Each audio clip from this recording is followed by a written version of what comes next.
Hi wrestling fans, thanks for clicking on the dreaded D-Rose report.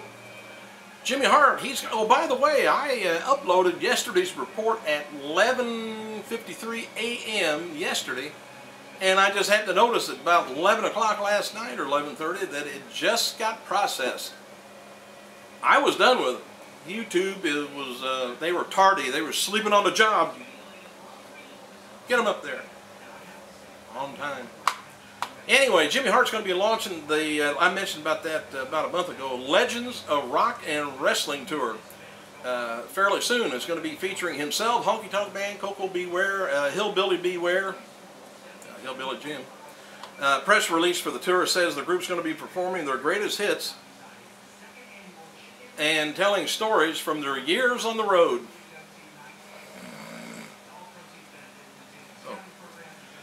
Layla is your new WWE Women's Champion after defeating Beth Phoenix on last night's SmackDown. Michelle McCool's rematch clause was used, but Vicky Guerrero made it a 2-on-1 handicap match with Layla and McCool versus Phoenix for the belt. Layla ended up winning the belt. Kind of surprised on that.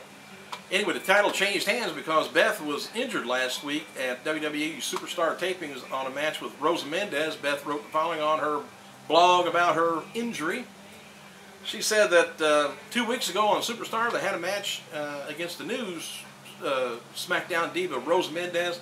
During the course of the match I was able to reverse an Irish whip into the corner and encountered Rosa with a up and over maneuver where I jumped off the turnbuckle over her and show her what the Glamazon was made out of. Well, wasn't made too good. However, I landed feet side by side, as I've done thousands of times over my career, but my left knee buckled to the side. I heard a very distinctive crunch. Beth revealed that she suffered, get a hold of all this now, a bruised bone, torn and displaced meniscus, a sprained MCL, a torn ACT. The doctors advised me to get surgery and would begin undergoing the night that's coming Tuesday in Alabama by, nonetheless, Dr. James Andrews. This is going to be Mark Layla's first reign as WWE Champion since debuting in 2006, I guess. First British woman also. Mick Foley is going to be appearing at the Bowie Bay Sox baseball game June 4th, Bowie, Maryland. Hulk Hogan and others are going to be featured on the upcoming cover TNA Impact Cross the Line video game for Nintendo DS and PlayStation, which comes out, looks like in June of this year. It was also announced this week that games on the matches include one-on-one, Tag Team X, Ultimate X, Full Mayhem, which would all make a great pay-per-view, TNA. And it's also announced this week that we'll see Hulk Hogan return to video games as he will be a playable character. Not like the actual TNA character. Thursday night's episode of TNA Impact on Spike TV scored a 0.93 rating with just about 1.3 million viewers. This was Impact's return to Thursday night, which it did good, just about back up where it was. I told you, Dixie. I called her Vicky. I get beat up then. By both.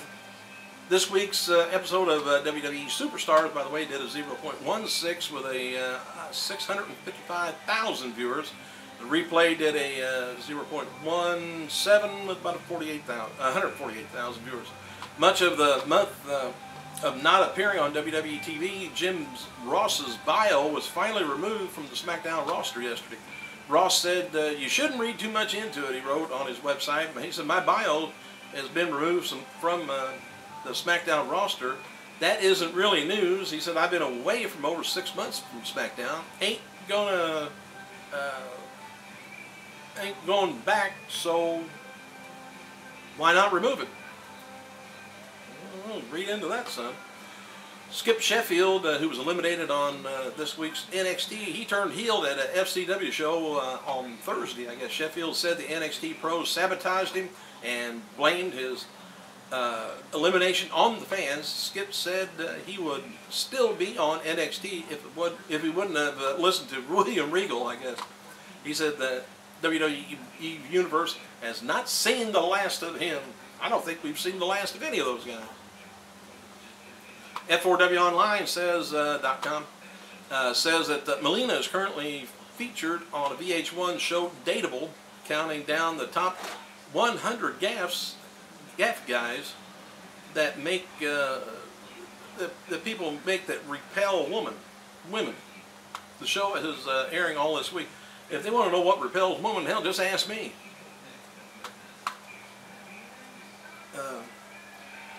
WWE's planning to release a DVD set on DX, focusing mostly on their recent run. No word when the DVD is going to be released, which I already thought they did that.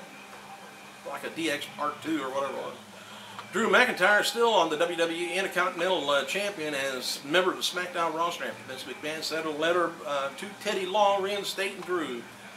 This happened right after Kofi Kingston defeated Christian in the final finals for the Intercontinental Tournament. Kofi was forced to give the belt to Long, and then he turned it over to McIntyre. Mickey James will be holding a release party for her new album, Strangers and Angels, on the 30th, I guess, of May 20th. On 30th. Thursday, May 20th, Nashville, Tennessee, at the Red Rooster Bar and Music Hall, 5:30 a.m. till 7:30. Rather 5:30. I'm trying to read this as fast as I can, which I shouldn't. Anyway, she's going to be there from 5:30 p.m. to 7:30 p.m. And if you're interested in going, you got to do an email at don@absolutepublicity.com. I wouldn't mind going there. Anyway, Vickie Guerrero said on last night's SmackDown she's still general manager of Raw, so it looks like she'll be back on Monday night. Oh, that's so wonderful.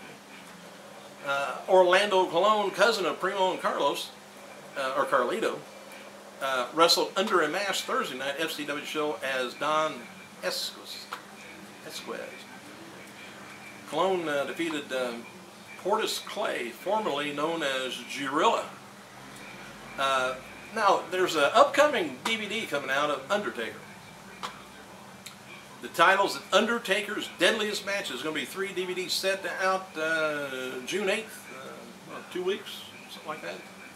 All right, disc 1. I'm going to go through this real quick if I don't. Anyway, 2 Decades of Destruction is CD 1. There's going to be a body bag match, a custom coffin, coffin match, casket match. Coffin and casket, man, what's the difference? There's another casket match. Anyway, they start back in 2001, where Undertaker, in a body bag match, takes on Ultimate Warrior. Then we got casket match. Let's see, Dreams and Sadistic, it says. Undertaker versus Mankind. That was in King of the Ring. No Boundaries. It was Broiler Room Brawl with Mankind and Undertaker, which was kind of funny. Buried Alive match with Stone Cold. That was in '98. We got the Inferno match. We got Undertaker taking on Big Show in 2009 or 1999, I guess. It's on disc 2. WWE Championship match. Taker and Show again. Then we got a Concrete Crypt match. Remember that with Percy Pringle? He got buried up to his neck. Then there was a casket match in 2009 with Heidenreich. Remember him? Then there was the first ever handicap casket match with Taker versus Orton and Cowboy Bob Orton. That was in '05. And then there was the Hell in a Cell, Last Judgment, First Blood, 2006. Took on Mr. Kennedy. And you got another Mr. Kennedy. It was the Last Ride match. Let's see. Last Man Standing match for the World Heavyweight title. Him taking on Batista. And then they got about 3 matches from 2008. All right, here's a little bit of. I don't have much time at all. Shoot, I might as well run this out telling you about the matches of Undertaker. I was getting ready to tell you about Awesome Kong. She was saying that on her blog that the divas, the women in WWE, don't get paid as well as the male counterparts. This sounds like maybe a suit in the making. Not with Kong, but the other people. I ain't got enough time to go into this. But hey, thanks for checking out the Dreaded D Rose Report. Check back in a day or so. I gotta go.